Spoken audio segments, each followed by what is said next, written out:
오늘 우리에게 주신 하나님 말씀은 민수기 1장 1절부터 16절까지의 말씀입니다. 저와 여러분이 한 절씩 교독하고 마지막 절은 같이 합독하겠습니다. 제가 먼저 읽겠습니다. 이스라엘 자손이 이집트 땅에서 나온 지 2년이 되던 해 둘째 달 초하루에 주님께서 시내 광야의 회막에서 모세에게 말씀하셨다. 너희는 이스라엘 자손의 온 회중을 각 가문별, 가족별로 인구를 조사하여라. 남자의 경우는 그 머리수대로 하나하나 모두 올려 명단을 만들어라. 너는 아론과 함께 이스라엘 사람 가운데서 20살이 넘어 군대에 입대할 수 있는 남자들을 모두 각 부대별로 세워라. 각 지파에서 한 사람씩, 곧 한 가족에서 지도자가 한 사람씩 나오게 하여 너희를 돕게 하여라. 다음은 너희 곁에 서서 너희를 도울 사람들의 이름이다. 루벤 지파에서는 스데울의 아들 엘리수리요, 시므온 지파에서는 수리사떼의 아들 슬루미엘이요, 유다 지파에서는 암미나답의 아들 나손이요, 이사갈 지파에서는 수알의 아들 느다넬이요, 스불론 지파에서는 헬론의 아들 엘리압이요, 요셉의 아들들 가운데 에브라임 지파에서는 암미우스의 아들 엘리사마요, 므낫세 지파에서는 부다술의 아들 가말리엘이요, 베냐민 지파에서는 기도니의 아들 아비단이요, 단 지파에서는 암미사떼의 아들 아히에셀이요, 아셀 지파에서는 오그란의 아들 바기엘이요, 갓 지파에서는 루엘의 아들 엘리아삽이요, 납달리 지파에서는 에난의 아들 아히라이다. 이들은 온 회중이 추대하여 조상 때부터 내려온 각 지파의 지도자가 된 사람들이다. 이 사람들이 바로 이스라엘 군대 각 부대의 지휘관이다. 아멘. 오늘부터 우리는 5월, 6월 2달 동안 민수기 말씀을 살펴보도록 합니다. 하나님께서 주신 이 민수기 말씀을 통해 우리에게 무엇을 말씀하시고자 하는지를 우리 모두가 잘 알아듣기를 기도합니다. 이스라엘 백성들이 애굽에서 출애굽한 이후에 이들이 이제 시내산에 도착해서 여기에서 십계명을 받고 성막을 짓고 이제 레위기 말씀을 받습니다. 그리고 레위기 말씀에 이어지는 이 민수기의 말씀은 이스라엘 백성들이 시내산을 떠나서 이제 젖과 꿀이 흐르는 가나안 땅에 도착하기까지의 약 38년 동안의 광야 생활, 이스라엘 백성들이 광야에서 생활하는 이 광야의 여정들을 기록하고 있습니다.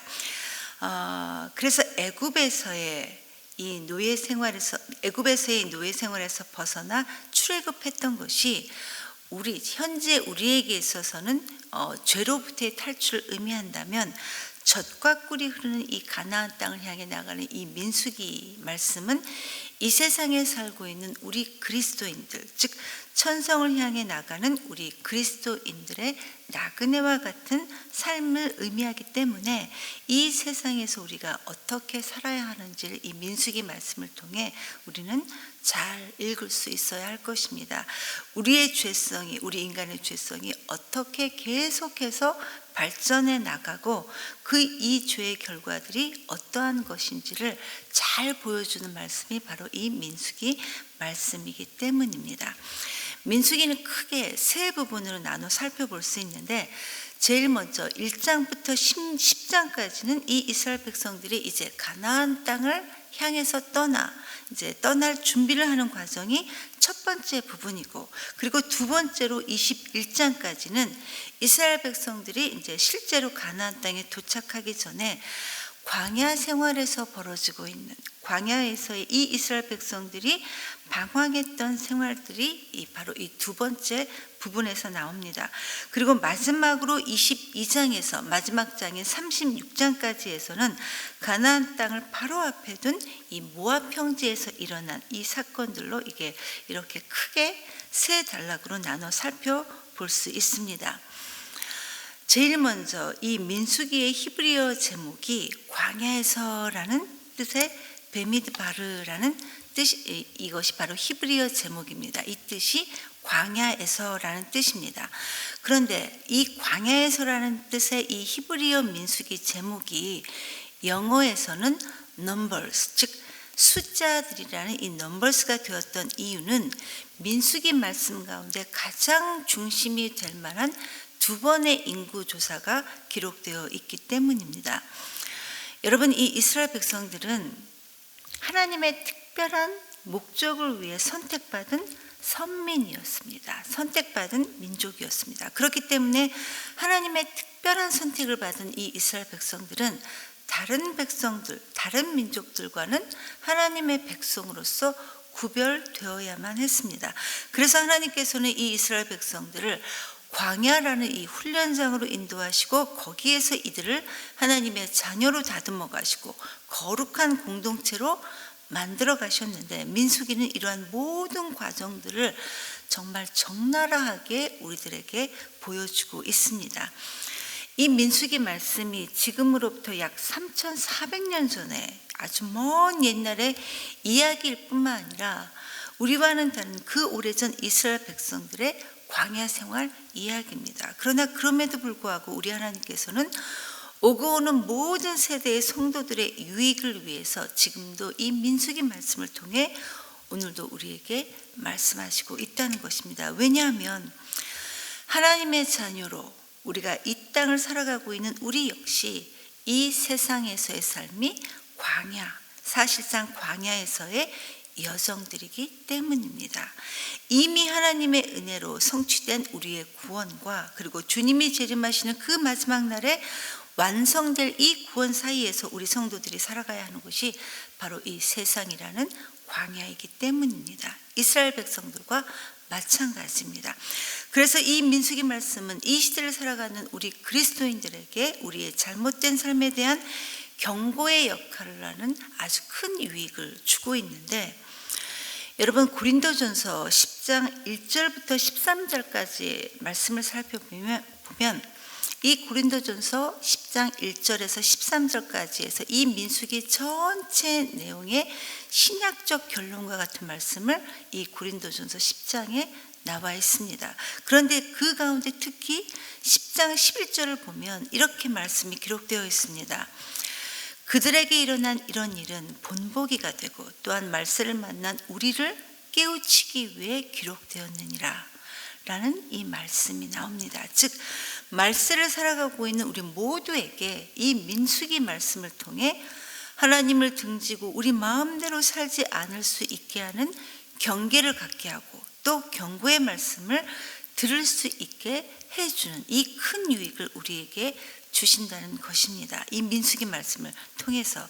그러나 그렇다고 해서 늘 이 민수기 말씀에 경고만 있는 것이 아니라 경고와 함께 동시에 하나님께서 이 광야라는 세상에 나와 살고 있는 우리에게 함께해 주심으로, 우리와 함께해 주심으로 용서와 또 위로를 주셔서 말세를 살아가고 있는 우리 모두에게 길잡이가 되어주는 책이 바로 이 민수기의 말씀입니다.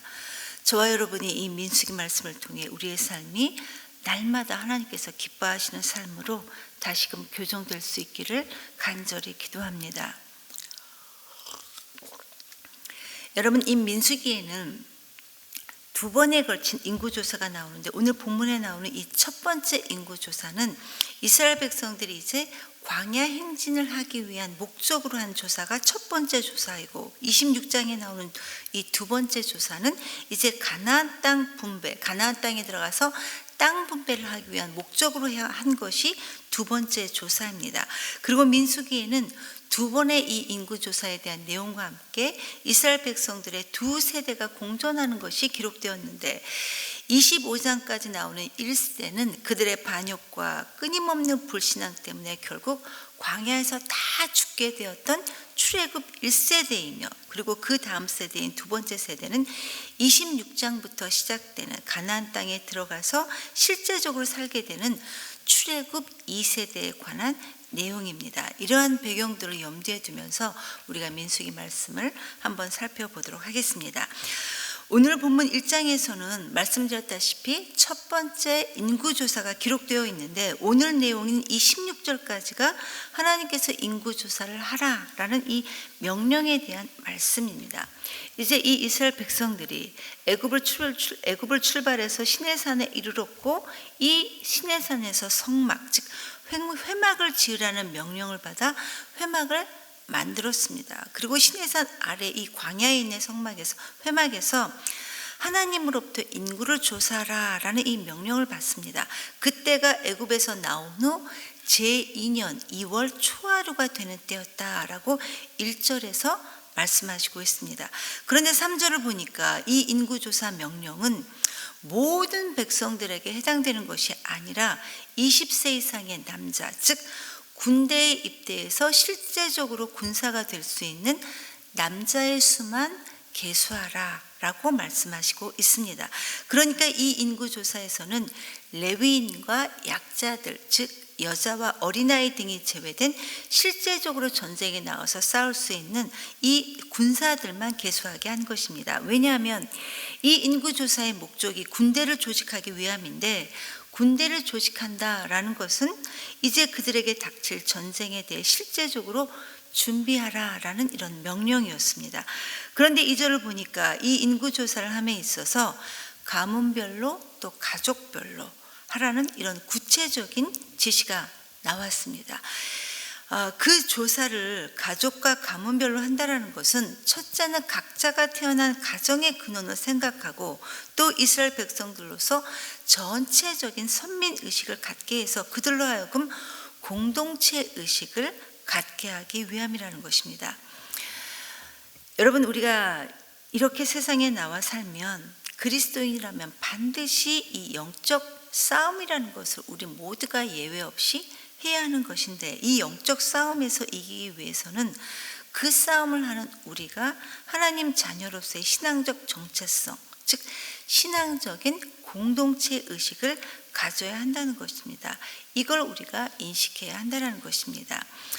결국 그리스도인에게 있어서 이 믿음이라는 것은 얼마나 하나님을 신뢰하느냐의 싸움인데, 우리의 신앙생활이, 우리의 믿음 생활이 어려운 것은 우리가 신앙생활을 하고 함에 있어서 내가 하고 싶은 것을 하는 것이 아니라 하나님께서 말씀하시는 것을 행해야 되기 때문에 신앙생활이 참 어렵습니다. 물론 하나님께서 우리에게 말씀하시는 것들 속에는 물론 우리의 행복을 위한 좋은 것들도 있지만, 그 좋은 것들이 항상 내가 바라는 좋은 것들과는 다를 수 있다는 사실들을 우리는 그렇게 많이 유념하지는 않는 것 같습니다. 그래서 늘 우리는 힘들어하고 시험에 들기도 합니다. 그런데 우리가 하나님 자녀로서의 분명한 신앙적인 공동체성과 정체성을 갖고 있다면, 물론 힘들지만 그 싸움을, 이 영적 싸움을 우리는 넉넉하게 감당할 수 있다는 것입니다. 그래서 하나님께서 서로에게 서로의 디딤돌이 되게 하기 위해서 가족별로 그리고 가문별로 계수를 하게 하셨습니다. 결국 모세와 아론이 전체를 관장하고 각 지파의 지도자들을 세워서 보조하게 했는데, 이 내용이 바로 5절부터 16절까지의 내용입니다. 이들은 각 지파의 대표 지도자들로서 그 회중들이 추대해서 세워진 사람들이었고, 이스라엘 각 군대의 지휘관으로 세워졌습니다. 그런데 지도자들로 세워진 이들의 이름들을 한번 살펴보니까 거의가 다 그 이름에 엘이라는 이 단어가 들어 있습니다. 여러분, 이 엘이라는 이야기는 하나님이라는 뜻입니다. 엘이라는 이 이야기가. 그래서 엘리술은 하나님은 반석이시다, 슬루미엘은 하나님의 평화, 느다넬은 하나님이 주신다, 엘리압은 하나님은 아버지, 가말리엘은 하나님의 나의 보수, 엘리아삽은 하나님이 더하신다. 이러한 뜻들인데, 이 이름들이 다 하나님과 관련되어진 이름들이라는 것입니다. 여러분, 성경은 우리 이름을 굉장히 중요하게 생각합니다. 왜냐하면 이 이름 자체가 한 존재의 전 인격을 표현하기 때문입니다. 예를 들어 우리에게 있어서 이순신이라는 이름은 국난에서 나라를 구원한 영웅으로 우리에게 기억되는 이름이고, 또 유영철이라는 이름은 우리에게 있어서 희대미문의 전대미문의 살인마로 기억될 정도로 이름이라는 것은 그 사람 전체를 표현하고 있습니다. 특별히 고대 이름들은 그 이름의 대부분 부모의 경험이나 부모가 간절히 바라는 이 소망이 반영된 이름들이 바로 고대의 이름들이었는데, 각 지파별 지도자들로 세워졌던 이 사람들의 이름에 거의가 다 이렇게 엘이라는 단어가 있다는 것은 분명히 하나님을 믿는 믿음에 기초한 신앙적 이름이라는 사실을 우리 모두에게 보여주고 있다는 겁니다. 그 부모들이 자신의 아이들을 낳을 때 이름을 지어주면서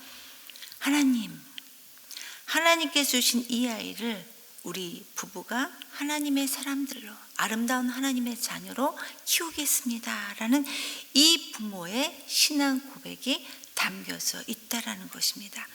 결국 이들은 이러한 부모의 철저한 신앙 교육을 통해서 각 지파의 지도자들로 성장하게 되고, 이 지도자들은 회중에서 부름받은 자요 그 조상 지파의 족장으로서 이스라엘의 지도자가 되었던 것으로 살펴볼 수 있다는 것입니다. 성도 여러분, 우리가 하나님 앞에서 이렇게 신앙생활을 한다는 것은, 믿음 생활을 한다는 것은 내 삶에 하나님의 능력을 초대하는 것이 아니라 내 인생을 하나님께 얹어 놓아두는 것입니다. 그래서 하나님으로부터 생명을 공급받고, 하나님으로부터 하나님의 능력과 그분의 보호하심 안에서 우리 모두가 살아가는 것이, 이것이야말로 우리 그리스도인의 특권이고 자랑입니다.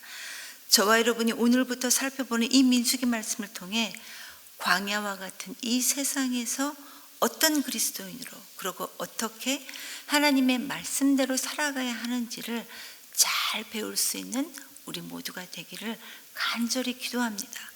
그래서 우리 모두의 삶을 통해 하나님의 이름이 우리를 통해 거룩해질 수 있게 되기를, 그렇게 우리 모두가 하나님께 쓰임받기를 간절히 기도합니다. 이 시간 말씀을 기억하면서 함께 기도합니다. 하나님, 우리로 하여금 이 민수기 말씀을 통해 주님이 우리에게 무엇을 원하시며 어떤 영적인 자세를 취해야 하는지를 알 수 있도록 하나님 우리를 인도해 주시옵소서. 그래서 우리를 통해 주님께 영광 돌리고 하나님의 이름이 거룩해질 수 있게 되기를 주님 인도해 주시옵소서라고 기도하시고, 오늘은 다음 세대를 위해 기도하는 날입니다. 특별히 5월 한 달은 가정의 달인데, 하나님 부모된 우리가 먼저 하나님 앞에서 겸손하게 순종함으로 우리의 자녀들이 우리 신앙의 열매가 되었다고 고백할 수 있도록 하나님 우리를 도와주시옵소서라고 기도하시고, 마지막으로 우리의 이런 변화된 모습으로 우리의 가정이 아름답게 세워지고, 또 가정의 달을 위해 준비한 교회 주요 행사들, 교사 목자의 날, 또 목자 수련회를 위해서 기도해 주시고, 각자 가지고 나온 개인 기도로 자유롭게 기도하시고 돌아가시겠습니다. 기도하시겠습니다.